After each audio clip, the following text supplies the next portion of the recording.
There is nothing more frustrating than giving your all and then wondering if your contribution even matters. I mean, you've probably been there. You're putting in the effort, you're showing up every day, but where's the results? They feel slow, or sometimes they even feel invisible. And feeling this way can be discouraging, which brings us to today's leadership truth. Leadership impact isn't always obvious right away. And when we get discouraged that things aren't moving fast enough, it can lead to the sixth reason that leaders quit. And that is that they feel like they're not making a difference. But as leaders, we have to see that sometimes the seeds we plant today won't bear fruit for months or even years. But that doesn't mean your work isn't working. And unfortunately, when leaders stop seeing the difference that they make, they start pulling back, leaving them many times looking for a quick exit.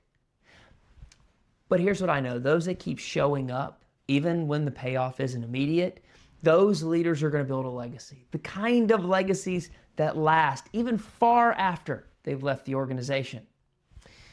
I want you to think about a farmer. A farmer doesn't plant a seed and dig it up the next day to see if it's growing. No, they trust the process. They water it and they wait. Leadership is the same way. It takes time for your influence to break the surface. So here's my reflection question for you today. Are you measuring your impact by instant results or by long-term value? You know, one way you can put this into action this week is to look for one small sign that what you're doing is making a difference.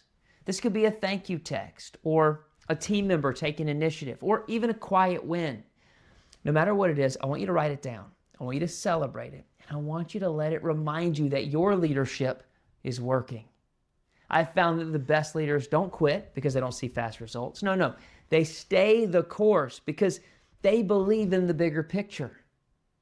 Now, there you have it. That's one reason that leaders quit. But this is not going to be you because you're going to take what we talked about and you're going to go put it into action. Well, if this video helped you, I want you to do me a favor. I want you to drop a comment on your biggest takeaway or how you see it showing up in your leadership. Not only do I read all the comments, it also helps the algorithm get this out to more leaders who are looking to grow too. Well, that's all the time we have today, but thanks for hanging out with me. I'm going to see you in the next video. Have a great rest of your day.